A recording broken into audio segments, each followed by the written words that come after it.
கிறிஸ்துவுக்குள் பிரியமானவர்களே, இந்த நாளுக்கான தினசரி தியான வசனம் மத்தேயு எழுதின சுவிசேஷம் 16வது அதிகாரம் 8வது வசனம்.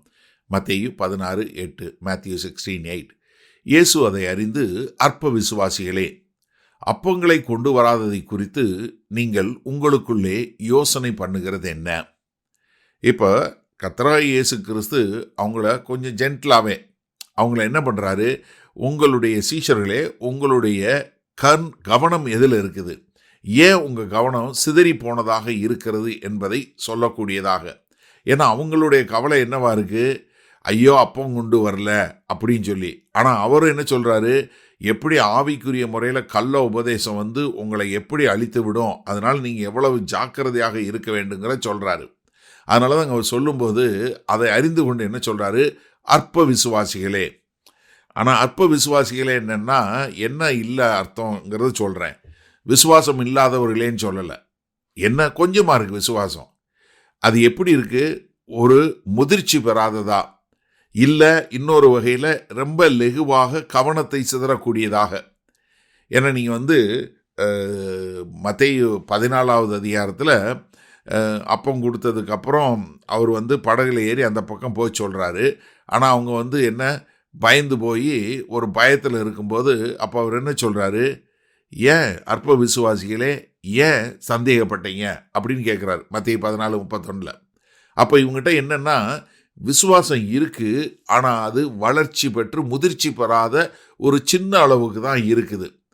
அதனால தான் அவங்களால என்ன புரிஞ்சு கொள்ள முடியல, அவர் ஒரு அடையாளமாக ஒன்றை சொல்கிறாரு, அவங்க அடையாளத்தை பிடிச்சிக்கிட்டு எதை சொன்னாரோ அதை விட்டுட்டாங்க. அதனால தான் கர்த்தராகிய இயேசு கிறிஸ்து மிக தெளிவாக சொல்லி கொடுத்தார். மத்தேயு 6வது அதிகாரம் 25வது வசனத்திலிருந்து 33வது வசனம் வரைக்கும் மிக தெளிவாக சொன்னார்.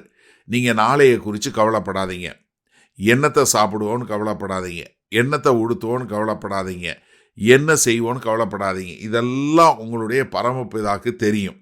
எது, நீ கேட்பதற்கு முன்பே அவர் எல்லாத்தையும் தெரிஞ்சவராக இருக்கிறார். அதனால நீ என்ன பண்ணு, முதலாவது தேவனுடைய ராஜ்யத்தையும் அவருடைய நீதியையும் தேடி, இதெல்லாம் உனக்கு கொடுக்கப்படும். அப்போ என்ன, நம்முடைய மாம்ச பிரகாரமான காரியங்களை நம்ம தேட தேவையில்லை, ஆனால் அதெல்லாம் அவர் கூட கொடுக்கக்கூடியவராக இருக்கிறாரு. அதனால தான் யோவான் 6வது அதிகாரம் 35வது வசனத்தில் என்ன சொன்னார், நானே ஜீவ அப்பம். யாரு, நான் தான் அந்த ஜீவ அப்பம். அப்போ இங்கே கர்த்தராகிய இயேசு கிறிஸ்துவனுடைய ஒரு இரக்கத்தையும் ஒரு நல்ல ஆசிரியராக இருந்து அவர்களுக்கு பயிற்சி கொடுக்கறதை நம்ம பார்க்க முடியுதா? ஏன்னா எவ்வளவு அழகாக அவர்கள் மேல் நேசித்து அவங்கள சரியான முறையில் திருத்தக்கூடியவராக இருக்கிறாரு.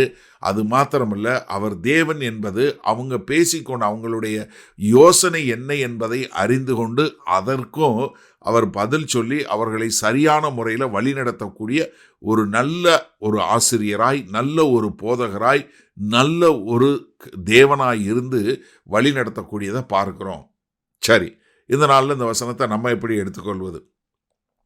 நம்மளும் இப்படி தான் நிறைய நேரம் நமக்கு சின்ன பிள்ளைகளுக்கு சொல்லி கொடுக்கும்போது சில நேரங்களில் பிள்ளைகள் மாம்ச பிரகாரமான காரியத்தை அறிஞ்சு கொள்வதில்லை. அப்போ நம்ம என்ன பண்ணுறோம், ரொம்ப பொறுமையாக நம்ம பிள்ளைகளுக்கு சொல்லி கொடுக்குறோம் இல்லையா? அதே மாதிரி ஆவிக்குரிய முறையில் ரொம்ப லெகுவாக கவனத்தை சிதறக்கூடிய புதிய விசுவாசிகள் நம்ம பக்கத்தில் வரத்தான் செய்வாங்க. அது உங்கள் சபையாக இருக்கட்டும், இல்லை உங்களுடைய ஹோம் குரூப்பாக இருக்கட்டும், இல்லை உங்கள் வீட்லையாக இருக்கட்டும், இல்லை உங்களுடைய வேலைத்தளத்திலையாக இருக்கட்டும், இப்படி ஒரு அற்ப விசுவாசிகளாக சொற்பமான விசுவாசத்தை உடையவர்கள் இருக்க தான் செய்வாங்க. அப்போ அவர்களுக்கு தேவனை குறித்தும் விசுவாசத்தை குறித்தும் நம்ம எவ்வளவு நேர்த்தியாக எவ்வளவு அழகாக சொல்லி கொடுக்கணும்.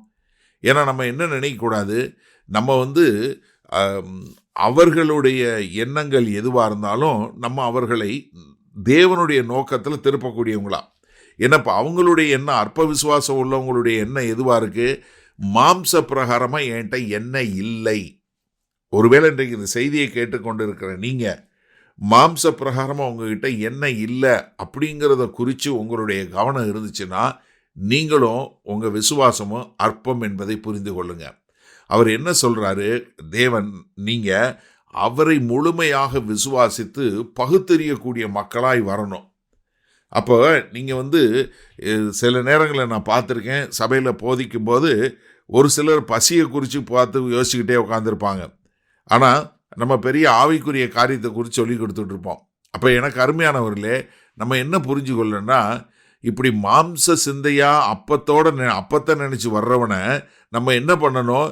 விசுவாசத்துல வளர்க்கக்கூடிய மக்களாய், அது நம்ம எங்க இருந்தாலும் சரி, நம்ம வீடா இருந்தாலும் சரி, சபையா இருந்தாலும் சரி, எங்க இருந்தாலும் அவர்களை விசுவாசத்துல நம்ம வளர்க்கக்கூடிய மக்களாக இருக்க வேண்டும். அதைத்தான் கர்த்தராகிய இயேசு கிறிஸ்து உங்களுக்கும் எனக்கு செய்தாரு. அப்ப நம்ம மற்றவர்களுக்கு செய்ய கற்றுக்கொள்வோமா? வல்லபிதாவே, இந்த அருமையான நல்ல நாளுக்காய் நன்றி.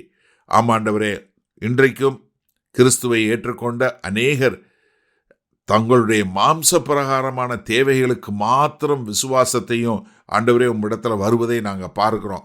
அப்படிப்பட்ட மக்களுக்கு இது விசுவாசத்தை குறித்தது, இது நித்தியத்தை குறித்தது, இந்த பூமிக்கு அடுத்த இந்த அப்பமான வாழ்க்கைக்கு அல்ல.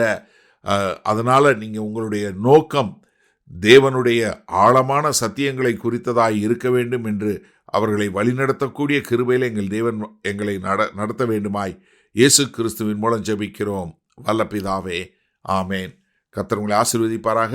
நாம் இன்று மாலை மன்னால சந்திப்போம்.